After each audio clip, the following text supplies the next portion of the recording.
અમદાવાદ બોપલમાં નશામાં ધૂત નબીરાએ અકસ્માત સર્જ્યો।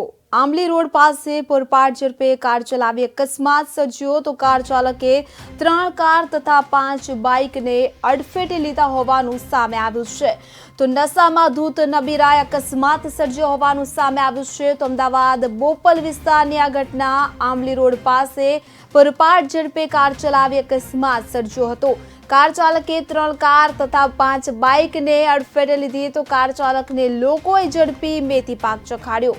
કાર ચાલક આરોપી રૂપલ પંચાલની પોલીસે ધરપકડ કરી છે। તો આપણે જણાવી દઈએ કે અમદાવાદના બોપલમાં દારૂના નશામાં ધૂત નબીરાએ અકસ્માત સર્જ્યો હોવાનું સામે આવ્યું છે। નબીરાએ નશાની હાલતમાં આંબલી રોડ પાસે પોતાની કાર પૂરપાટ ઝડપે અને બેદરકારીપૂર્વક તથા ગફલતભરી રીતે ચલાવી 3-4 કાર તથા 5 બાઇકને અડફેટે લીધી હતી। પોતાની તથા અન્યની જિંદગીને જોખમમાં મૂકી હતી। તો અકસ્માત કરેલ નશામાં ધૂત કાર ચાલકને ઘટના સ્થળે જ લોકોએ મેથી પાક ચખાડ્યો હતો અને પોલીસને હવાલે કર્યો હતો। ઉલ્લેખનીય છે કે થોડા સમય પહેલા અમદાવાદમાં આવા જ એક તથ્ય પટેલ નામના નબીરાએ પણ ઓવર સ્પીડે ગાડી ચલાવી અનેક વાહન ચાલકો તથા રાહદારીઓનો ભોગ લીધો હતો। ત્યારે આખલા માફક રખડતા આવા નબીરાઓને કડકમાં કડક સજા કરવા લોકો માંગ કરી રહ્યા છે।